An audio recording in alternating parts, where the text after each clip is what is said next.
โยสวัสดีครับท่านผู้ชมก็กลับมาเจอแค่หูกันอีกไม่ได้ห่างหายกันไปไหนขอบคุณทุกคนเลยที่คอยให้กำลังใจกันก็เมมให้กำลังใจกันด้วยครับช่วงนี้หลังจากอาร์เจนตินาแพ้ไปเมื่อคืนเนี่ยโอ้โหหงอยเลยอะนี่ก็ยังไม่ได้หลับเลยตั้งแต่ตี 2อ่ะเมื่อวานอุตส่าห์หลับตั้งแต่4 ทุ่ม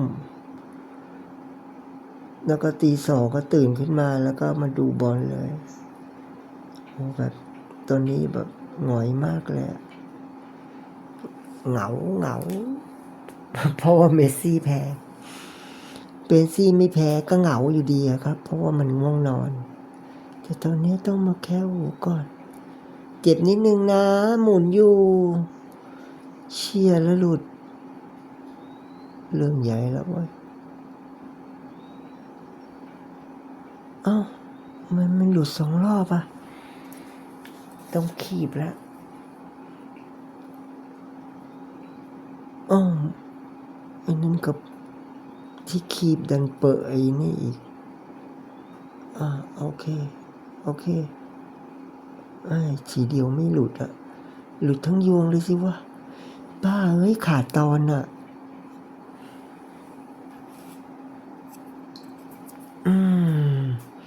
มันขาดตอนอะ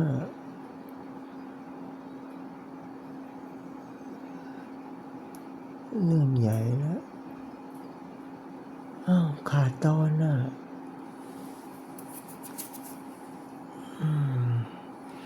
ทำไงดีอะที่ขาดตอนเนี่ย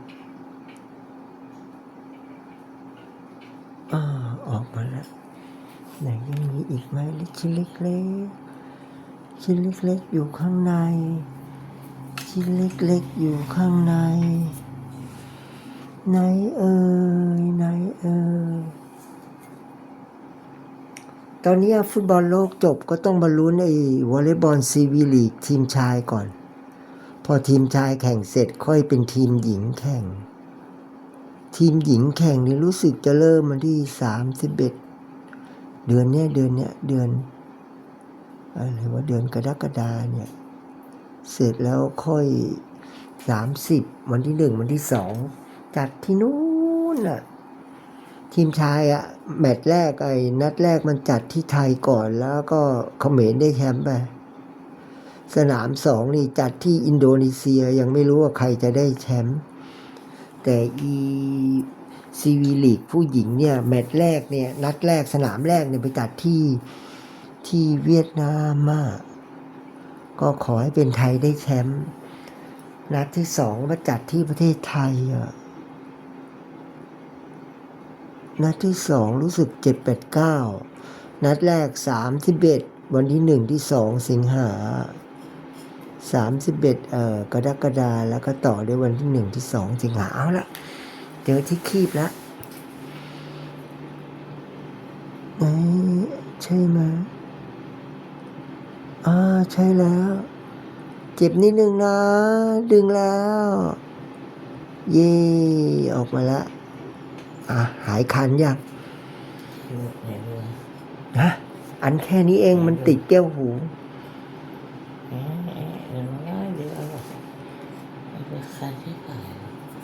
ใช่ไหมงั้นเดี๋ยวใส่น้ำยาเยอะๆแล้วเกามันไหมเผื่อจะหายใช่ไหมเนี่ยใช่ขี้หูไหมเนี่ยอันเล็กๆเนี่ยใช่ไหมขี้หูน้อย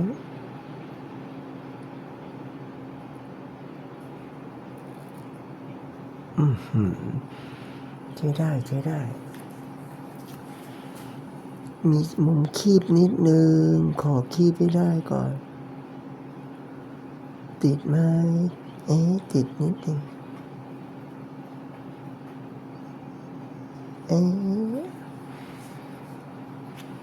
ใช้ไม่ได้ขออีกทีนึงแม่แต่ว่าเมื่อคืนนั่งดูสเปนเตะกับอาร์เจนตินาเนี่ยก็ถือว่าถ้าในแง่เทคนิคนี่ต้องยอมรับเลยว่าสเปนตอนนี้เป็นทีมที่ดีที่สุดในโลกเลยเล่นเร็วมาก เคลื่อนที่เร็วเล่นเร็ววิ่งเยอะกว่าของอาร์เจนตินาอีกอาร์เจนตินาถึงแม้จะมีเมสซี่แต่ก็ทำอะไรไม่ได้แล้วครับเมสซี่นี่แทบจะแจ้งคนหายได้เลยอะในเกมอะ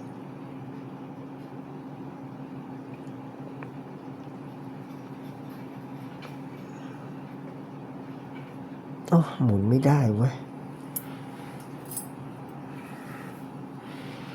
ใช่ไหมฉันขอโอ้ยทำไมมันเหนียวงี้วะ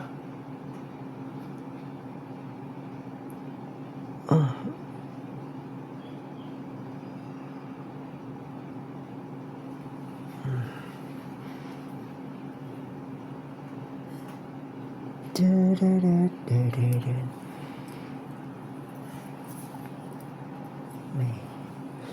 อยู่ๆเพลงน้องเนเน่ก็โผล่มาในหัว What in your hair in your hair เนี่ยอีแล้วฉันซอมบี้ฉัน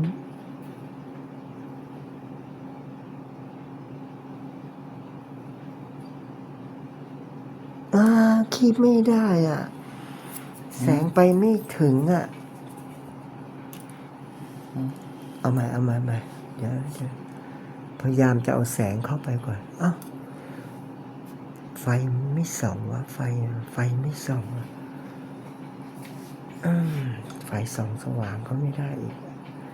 ทำไมไม่ส่องวะเอาใหม่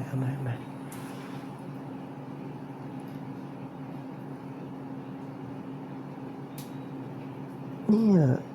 มันเห็นอยู่อะแต่คีย์มันคีบไม่ได้อะมันเข้าไปไม่ถึง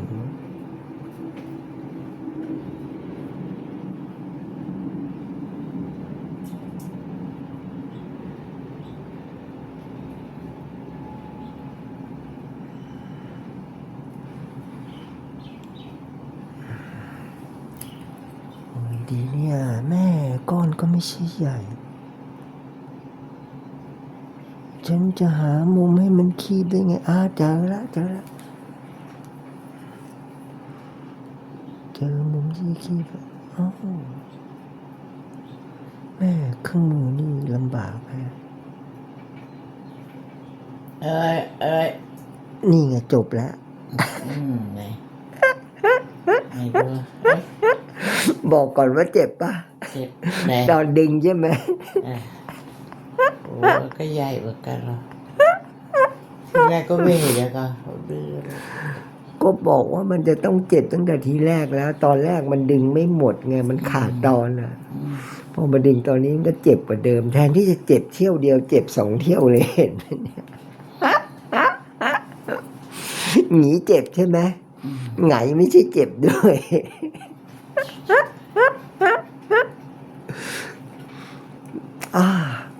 มีความสุขแกล้งลูกค้านี่ไม่ได้แกล้งมันเจ็บจริง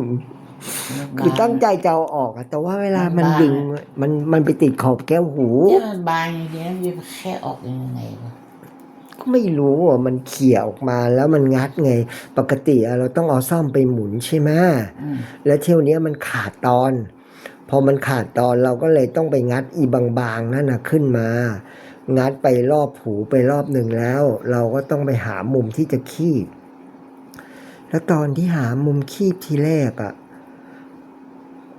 ไอ้เครื่องมือมันก็บังแสงก็ไม่ได้ก็ต้องขยับกล้องขยับแสงใหม่รอบ2ก็ไม่ได้รอบ3ไม่ได้ก็มาได้รอบ4เนี่ยตอนที่เราไปแซะให้มันขึ้นมาให้มันเปิดเห็นเปลี่ยนจุดที่จะให้มันแซะจะคีบอ่ะมันก็เลยได้ผลขึ้นมาหนีรู้จักไอ้พ่อนายกอบจ.ก่อนที่มันตายอ่ะไม่รู้จักแต่รู้จักแต่ชื่อไอ้เฮียมันบอกมันไม่ได้ไปงานศพว่ะมันเป็นน้องชายพ่อเลยเฮียไม่ได้ไปงานศพมันเป็นลูกพี่ลูกน้องกันนะสิพวกนี้เนาะเป็นหลานเขาอายุเยอะแล้ว80-90เนี่ยใช่เฮียมันก็80 กว่าแล้วเนาะ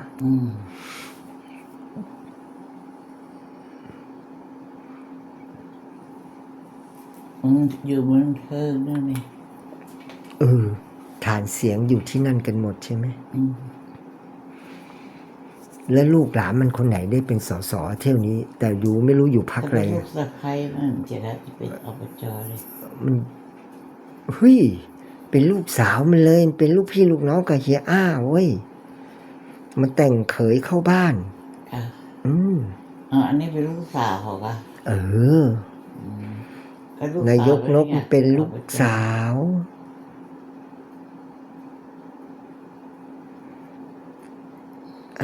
ดีไหมตรงแก้วหูหายคันไหม อืม เดี๋ยวอีกนิดนึงนะอีกนิดนึงนะ แต่คนที่เป็นลูกสาวนะเป็นอบจเลย ใช่เป็นลูกสาวเขา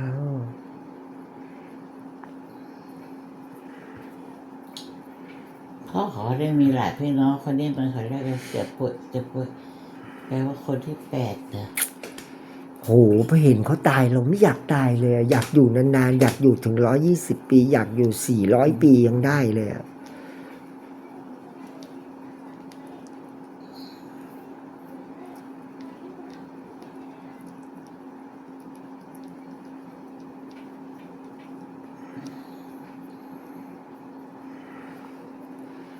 ถ้าเลือกได้นี่เป็นอมตะได้ยิ่งดีเลยเนาะหนีอยากอยู่นานๆไหมนี่ต้องอยากอยู่นานแน่เลยใช่ไหมอยากดูแบบเหลนกันโหลนเลยใช่ปะ ไม่ใช่ดูหลานอย่างเดียวใช่ไหมจะดูเหลนกันโหลนอ่ะงั้นก็ต้องอยู่ประมาณสัก ถ้าดูโหลนนี่ต้อง180 ปีอะไหวไหมไม่รู้ดิไงถ้าจะดูโหลนก็180 ปีอ่ะแล้วต้องดูโหลนของลูกไอออฟด้วยใช่ไหมคนสุดท้องอ่ะถูกปะมันจะได้นานหน่อยอ่ะนี่ไงดีดีดีดีดีดีดีดี ไม่สายเดี๋ยวคนเยอะเนี่ย ไม่สายเหรอไม่รู้นะแต่ว่าเขาของข้ามแดนนี่มันไม่เหมือนเก่าสมัยก่อนไม่ต้องสมัยก่อนสมัยเนี้ยกลางคืนมันก็ยังเอาของข้ามแดนกันอยู่เหรอ